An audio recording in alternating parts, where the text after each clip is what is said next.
Արգո փոխնախագահ արգելի գործընկերներ, սիրելի հայրենակիցներ,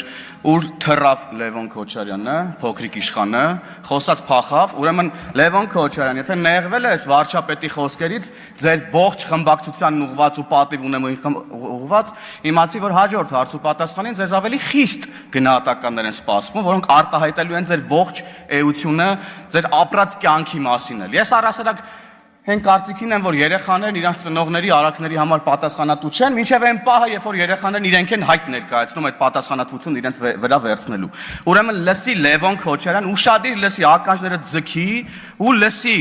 Այդ որ գալիս է այստեղ ծեծերից ես խոսում, սրան այսպես քաշ քշեցին, ինձ մեքենայի մեջ վայ քաշ քշեցին, թևերս ցաված եւ այլն, կգնաս հորդ կհարցնես, այդ ո՞նց էր ելնում, որ մարդկանց զուգանում ծեծում էին ու էլ զուգանից դուրս չէին գալի, կգնաս հորդ կհարցնես, ո՞նց էին մարտի 1-ին դիմահարկարակով մարդկանց սպանում փողոցներում, կգնաս հորդ կհարցնես, ո՞նց է Հայաստանում տեղի ունեցել հոկտեմբերի 27, կգնաս հորդ կհարցնես, ո՞նց էր Մեղրին փորձում փոխանակել Ղարաբաղի հետ, կգնաս հորդ կհարցնես, ո՞նց էր ցեղասպանության հարցը սակարկում Թուրքիայի հետ հարաբերությունների ժամանակ, կգնաս հորդ կհարցնես, թե քո մանկության տարիքին ձեզ ինչ էին ասում։ Մեր Հայաստանի Հանրապետության շարքային ազնիվ քաղաքացիները ում թալանում էիք առավոտից իրիկուն։ Մի հատ էլ եկել այստեղ ժպիտով, ասում եմ մեզանից ապօրինի գույքեր են, դու մարդիկ կարդում չի ավարտվում է ձեր ապօրինի գույքը, արա։ Հազարավոր մարդկանց կյանքի փող եք լափելու կերել։ Հանգստացի պարոն Մինասյան, նստեք տեղներդ լսեք, մի գնացեք, խոսալ գնալով չի ընդհանրապես։ Ուստեղ եկել ասում եք մենք չենք կարա խոսանք, չեք կարա խոսանք, ով եք դուք որ խոսակ ընդհանրապես Հայաստանի Հանրապետությունում կոռուպցիայից, մարդու իրավունքների խախտումներից, թալանից, կառավարումից, ով եք դուք ընդհանրապես։ Ձեր կառավարումը տեսանք, հեղափոխությունից հետո մի ամիս էլ չհասցրեցիք աշխատել, ձեր ապիկարությունը տեսանք, վարչապետը հրապարակային դες դուրս է շպրտել կառավարությունից, շպրտել է դուրս ձեզ կառավարությունից։ Այդ է մեր վերջնական եւ հստակ գնահատականը ձեր կառավարման ընդհանրապես եւ ձեր էությանը։ Զզվացրիք թողեք արդեն իսկականից։ Ձեր եք արել այս ժողովրդին։ Այո, ապօրինի գույքի բռնագանձման ինստիտուտը անելու համար մեզ 3, 4, 5 տարի ժամանակ է պետք գալի։ 3 տարի ժամանակ է պետք եղել։ Հիմա մտել է ընթացքի մեջ այդ ապօրինի գույքը հատիկ ամեն ինչ վերադարձվելու է այս պետությանը։ Ու հիմա այսպես ջղաձգված եկել եք, փորձում եք ձեր լափածը թալանացա հետ բերեք։ Սենց ինչ-որ բան փորձում են քաղաքացիական պայմանագիր խմբակցության իշխանության ներկայացուցիչներին մեղադրել են բոլոր կերած բաներում ինչ-որ իրանք են արել։ Ով եք դուք ընդհանրապես։ Այո, վարչապետը ասել է լավ արե էլի անելու։ Մենք էլ ենք անելու, ամբողջ ժողովրդի առաջ հրապարակային ձեր երեսը ցույց ենք տալու ով եք դուք, ով եք եղել ընդհանրապես եւ ուր եք գնում։ Հերիք էլա բոլ եղավարդը։ Հայ քեզ բան, մի հատ այստեղ Լևոն Քոչարյանն է, գալիս է բան դեմքով մարդու իրավունքների պաշտպանի դեմքի արտահայտությամբ ելույթներ է ունենում։ Լևոն Քոչարյանը մարդու իրավունքների փոքրիկ իշխանն է, լավ ասաց գործընկերուհիս։ Տղա ջան, ասեցի, բոլոր այդ հարցերից պատասխանները կգնաս հորդ կհարցնես։ Ինքդ քո մեջ կվերլուծես ինչի ես եկես տեղ, ինչպես ես օգտագործվում եւ այլն, հետո նոր խոսանք մնացածի մասին։ Վերադառնալով մարդու իրավունքների առասարակ քննարկմանը, ընդդիմությունը ամեն մարդու հնարավոր բոլոր իրավունքները ասպատակում է ուղղակի։ Հիմա էլ ընկել են կրթվելու իրավունքի հետևից, նայեք, դաշնակները իրանց կոալիցիոն կառավարման ժամանակ օկուպացրել էին ամբողջ կրթական համակարգը, պատմության ֆակուլտետներ, դպրոցներ, պատմության գրքեր, որ թաքցնեին ժողովրդից իրենց իրական դեմքը, որ օրինակ իրանք Օսման դաշնակներ են, որ օրինակ հիմա իրանք Օսման դաշնակների հետնորդներն են, եկել են ստեղ ավարտին հասցնեն ըստ էության, ուրեմն Դավադիր, հələ հանգստացի դու մի հատ Թադևոս Ավետիսյան կամ Ավետիս Թադևոսյան, հանգստացեք ու իմ ելույթի ժամանակ ընդհանրապես տեղից խոսանք, չափերի մասին գնահատականը տվեք ձեր չափերը ցույց կտամ հեսա ես քեզ։ Անցնելով առաջ։ Հնարավոր բոլոր իրավունքները ցած փորձում են ոտնահարեն։ Կրթվելուց խոսում ես, գալիս ասում են, խանգարեցես Թադևոս Ավետիսյանը միտքս կտրվեց։ Հա, օկուպացրել էին ողջ, ուրեմն կրթական ոլորտը, որ իրանց էս դավադիր, դավաճան դեմքը թաքցնեն ժողովրդից, որ դրա քողի տակ ուրեմն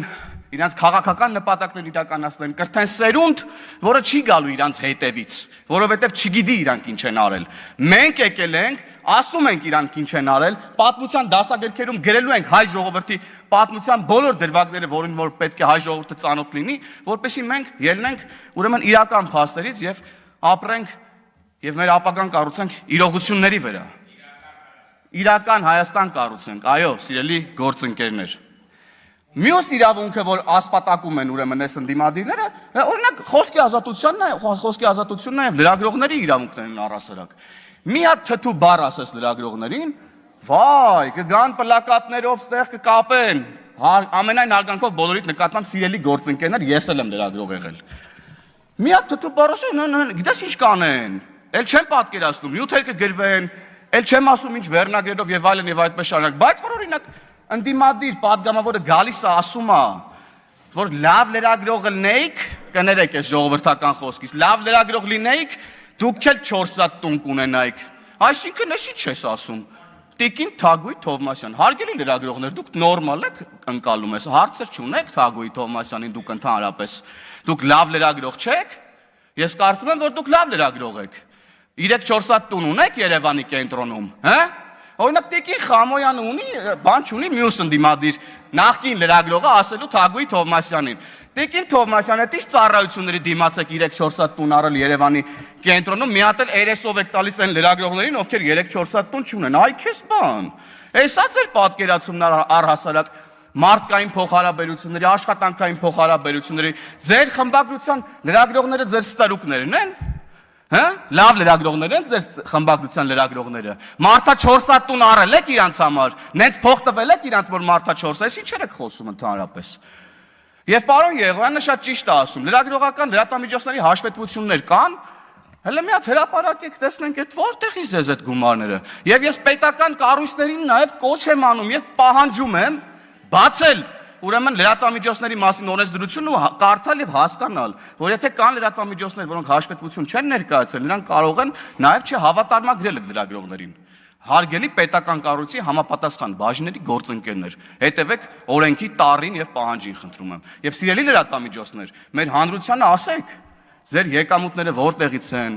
ինչ են եւ այլն եւ այդպես շարունակ։ Եվ առհասարակ ընդդիմությունը իր ամբողջ փողերը լցրել է լրատվական դաշտ, լրատվական դաշտը լցրել է լրատվության հետ կապ ունեցող մարդկանցով ու փակել է դուռը այն մարդկանց համար, ովքեր ուզում են գալ եւ զբաղվել ռեալ լրագրությամբ, օգուտ տան այս պետությանը, բուֆեր լինեն քաղաքացիների եւ իշխանության միջև։ Բան չունեք, բա հարգելի լրագրողներ, ես մասով ասելու ընդդիմադիր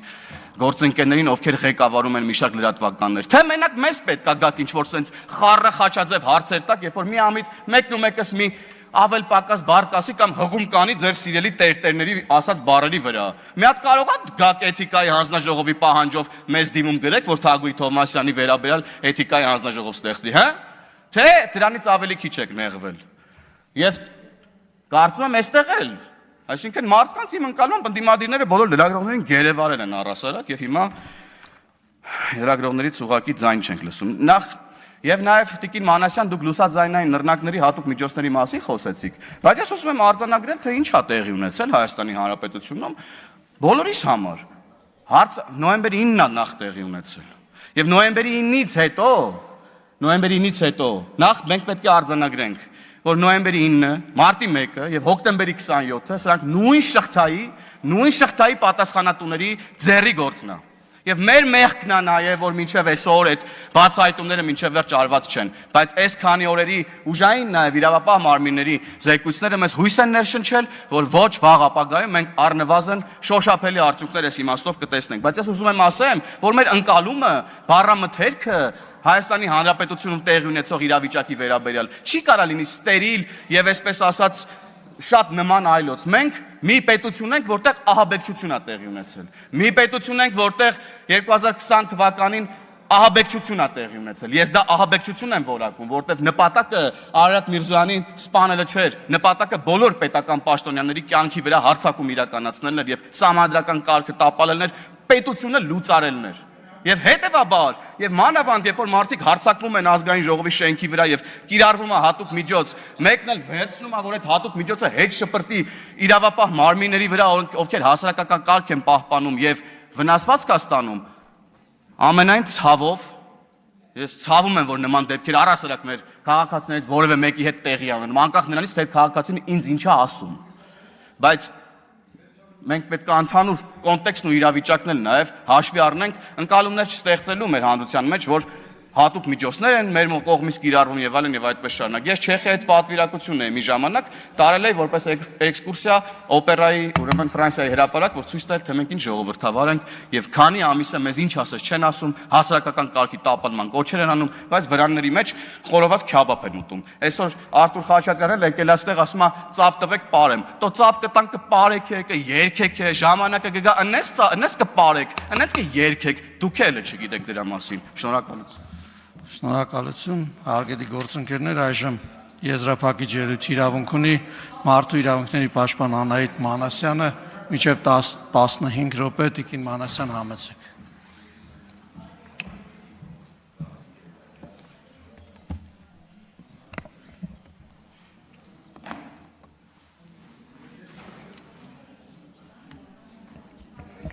Խնդրում եմ լրություն դահլիճում։ Հարգարժան փոխխոսնակ, հարգելի գործընկերներ, սիրելի հայրենակիցներ, իրականում եզրափակիչ ելույթս մի քիչ այլ տրամաբանությամբ էի կառուցել, բայց ստիպված եմ փոխել, նկատի ունենալով այն հանգամանքը, թե ինչ տեղի ունեցավ մեր ազգային ժողովի դահլիճում, որովհետև չեմ կարող չարձանագրել, որ Հայաստանում ի վերջո քաղաքական բանավեճի մշակույթը իրապես անթույլատրելի է, այն մշակույթը, որը գոյություն ունի, անթույլատրելի է, եւ մենք բոլորս պետք է փորձենք ամեն ինչ անել ժողովրդավարական պետությանը հարիր քաղաքական բանավեճ ունենալու համար, ու նման դեպքերն էլ դարձյալ